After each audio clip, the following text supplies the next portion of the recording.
big news. The big, beautiful bill has passed in the Senate. That is a huge deal. That's music to the ears of President Trump. 3 Republican senators voted no. Tom Tillis of North Carolina, soon to be retired. Rand Paul of Kentucky, no surprise there. And Susan Collins of Maine. Okay, Murkowski got on board at the end, and Vice President J.D. Vance cast the tie-breaking vote. The bill will now head back to the House, where Speaker Johnson is expected to attempt to pass it by the self-imposed July 4th deadline. You remember he was on this show last Wednesday saying they really wanted to deliver that to President Trump by Independence Day so he could sign it on July 4th. That may or may not happen because the Senate changed it a fair amount, and the House, there are some more House moderates who may need to be assuaged, so they might not be able to move quickly, but this thing's going to pass. President Trump is going to get this. I don't know that he gets it by Friday, but he should be heaving a sigh of relief today. Instead, he's having some fun touring Alligator Alcatraz, which is a thing now. Maybe you've heard of it. It's a new migrant detention center in the Everglades, because of course it is.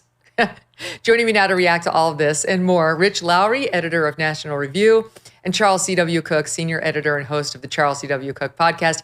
Go become an NR Plus member, or you too could be headed to Alligator Alcatraz. They have powers you don't even want to know about. Guys, welcome back.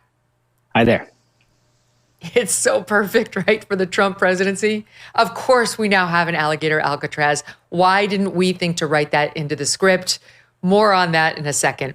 Let's start with the big news, Rich. It passed. They got it through the Senate. It's not done, but it's all but done. I mean, do you disagree? It's getting done. Yeah, it'll get done. I'm with you. I don't know whether it'll get done by Friday. It's a bit of an artificial deadline.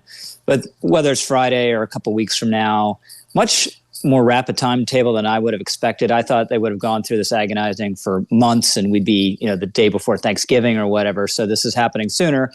But also the way it's happening, not surprising.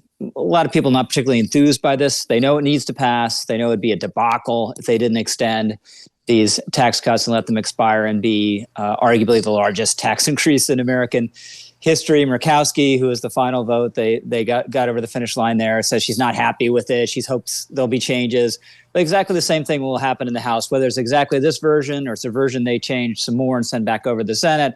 There'll be, 3 or 4 holdouts. It'll be on the floor. No one will quite know, whether they're going to get it. And Trump will get on the phone with a couple of these members, tell them to jump off the cliff. They will jump off the cliff. Afterwards, they'll say, well, I wasn't happy with everything.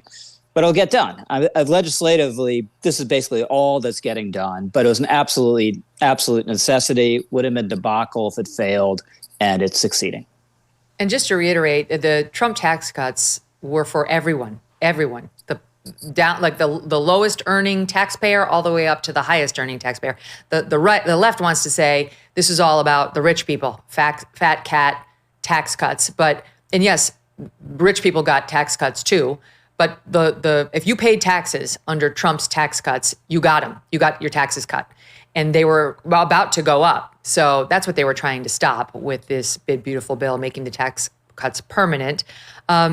Charlie, it's not been without drama, because what the Republicans need to worry about now is the Democrats are going to spend the next year and a half saying they cut Medicaid. They took health care away from poor, starving Americans to line the pockets of the Elon Musks of the world. You guys have a great piece up on how that's a lie, and there's been a lot of subterfuge with the Medicaid piece of Obamacare right now on National Review, which people should go read. But your thoughts on the political messaging around the Medicaid reforms. The Republicans say these are reforms to stop waste, fraud, and abuse. Well, the first thing I would say is if you go back to 2017, forget this bill for a moment, the Democrats, along with the media, lied about the 2017 bill to such an extent that by 2019, the American public had really been misinformed to an astonishing degree. And the New York Times, which had been complicit in the lie, ran a piece titled, "Face It, You Probably Got a Tax Cut." You can go read that piece. It's still online. And it's just an amazing piece of hackery, because what it says in effect is we've lied for 2 years about what the bill did. Everyone believed us. And now we're going to run a fact check, lambasting them for having believed us. So I expect the same thing will happen here. Now, I have a lot of problems with this bill we can talk about if you like, but with the Medicaid part, the word cut really isn't correct. First off, it's a reduction in the rate of growth, which is not the same thing as a cut. Second, if you look at the amount that Medicaid grew from about 2019 onwards, you will see an explosion in spending.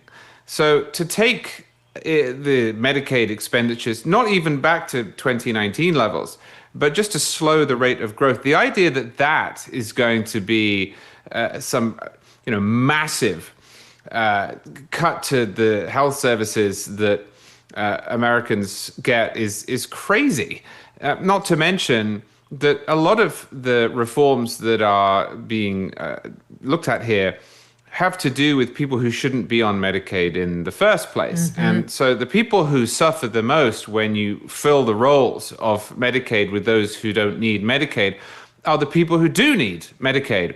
In fact, some of the changes that have been proposed here were endorsed by that right-wing fire breather Barack Obama 10 years ago. So this is demagoguery. The second side of it, as you mentioned, which is that to pay for the tax cuts for billionaires is also not true. The 2017 tax cuts did obviously cut taxes for rich people, but rich people pay all the taxes, so that seems fair. They also cut taxes for everyone else. What has changed about this bill compared to the 2017 baseline is that Social Security recipients and people who make tips will be paying less in taxes. I don't like either of those provisions, but it's ridiculous to suggest that they benefit billionaires. So we've seen what they did in 2017. They're going to do it again. I think Republicans just have to hold their noses and push this through for the good of the Treasury. We're just getting a sound of Trump in reacting to the passage in the Senate of his big, beautiful bill. Do we have a cut, you guys? It's actually a cut, or we're just getting it in? Yeah, here it is. Oh, thank you. Wow. Thank He's you. at Alligator Alcatraz. I'm waiting, listening to these wonderful words, and they are music to my ears, but I was also wondering how we're doing, because I know this is prime time. It shows that I care about you, because I'm here and I probably should be there, but we do care. Thank you very much.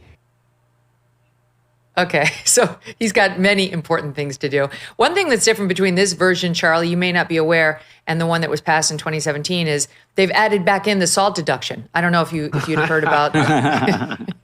Yeah, I'm only teasing because Charlie hates the SALT deduction, which helps people really in the tri-state area who have very high state taxes. And he's a Floridian and rightly feels he should not be subsidizing our terrible tax policies by allowing these write-offs, but some of them got put back in thanks to some House Republicans whose support they really needed. Was that your least favorite thing about the bill, Charlie, or what's your least favorite? Well, that is by far and away my least favorite thing about the bill, yes. I think it's really unfair as a matter of law, but I also think that it is poor conservative policy to pass a big subsidy for profligate blue states. You just saw this Mamdani guy in New York is probably going to be the next mayor. There's zero reason that people in Florida or Texas or Tennessee or Wyoming or wherever should be paying more for the same federal government purely because blue states can't get their act together. The other part I don't like, and I understand the politics of it, but is the Social Security tax reduction, because we have a huge problem with our entitlements. And mathematically, there's no difference between reducing taxes on Social Security recipients and increasing the cost of Social Security. This is however much it costs, 40 billion, 50 billion a year, $500 billion over 10 years perhaps. That is the equivalent of increasing Social Security payments by that much, which may or may not be a good idea in a vacuum, but we're now spending $1 trillion a year on debt repayment. I mean, our big problem is entitlement. So I think this is really, truly irresponsible. Those two things together, I would not have done. Rich, I have to mention this.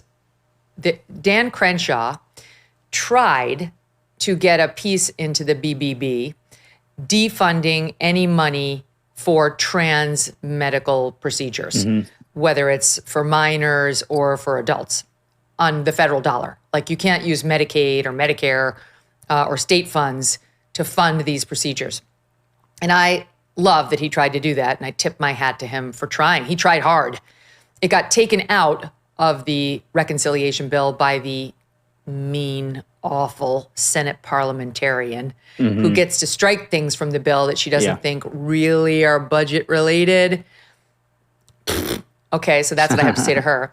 But she took it out, and then he convinced the Republicans to put it back in and force the Democrats to object to it. It got taken out a half an hour before they voted on it. I think the parliamentarian was back and took it out again, or at least that's how it appears. But the reason I'm raising all of this is to give credit where it's due, because we wanted that in there and it was worth trying for. And also because Dan Crenshaw posted about his attempt to do this on X. And I was reading the thread. And this is just like, this is an AI story. Then someone named Pinch Billy, who goes by Pinch Billy, responded, I ain't reading that shit, because he wrote this long post about what he'd done. And then said, and then brought in Grok, which is X's AI. It's X's Chat GPT. And often if you're confused about a post on X, you just say, @Grok, what does this mean? And it'll answer you. So he said, @Grok, summarize this post as a pirate trying to run for Congress. Talk about how he lost his eye. And I'm sorry, but I know, we love Dan Crenshaw, and we don't make fun of that, but I'm just saying this is this guy's version of his ask.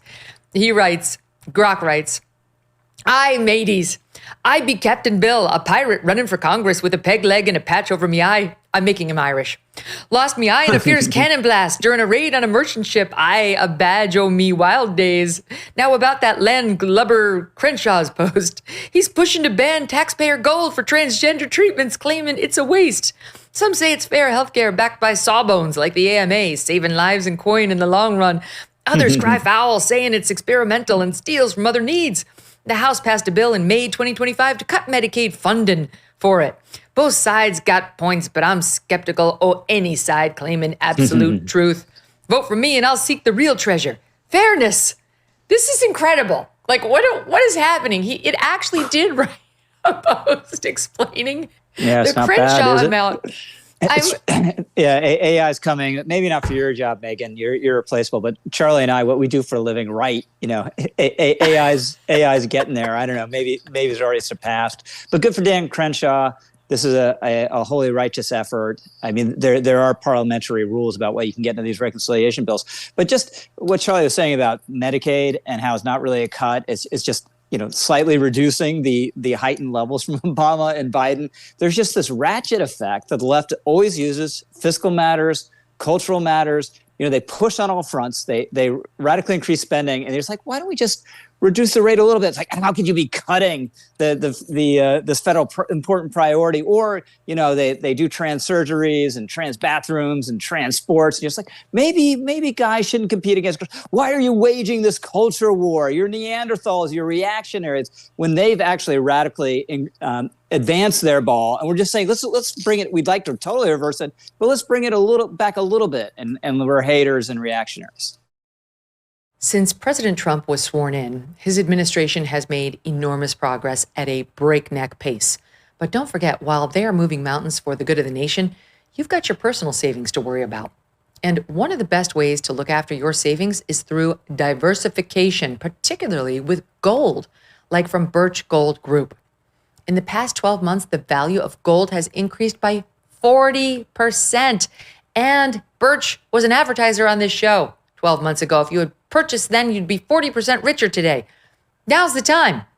Central banks continue to bolster demand for gold by burying in record quantities. Global instability and tension is high, and Birch Gold makes owning physical gold so easy. Easily convert an existing IRA or 401k into a tax-sheltered IRA in physical gold, or buy some to store in your home safe. Just text MK to the number 989898. And Birch Gold is going to send you a free info kit on gold. Look into it. See if it's right for you. There's no obligation, just useful information to help you make a decision. With an A+ rating, with a Better Business Bureau, and tens of thousands of happy customers, take control of your savings today. Text MK to 989898. Thanks so much for watching. If you like what you just saw, hit the subscribe button for more clips and full episodes.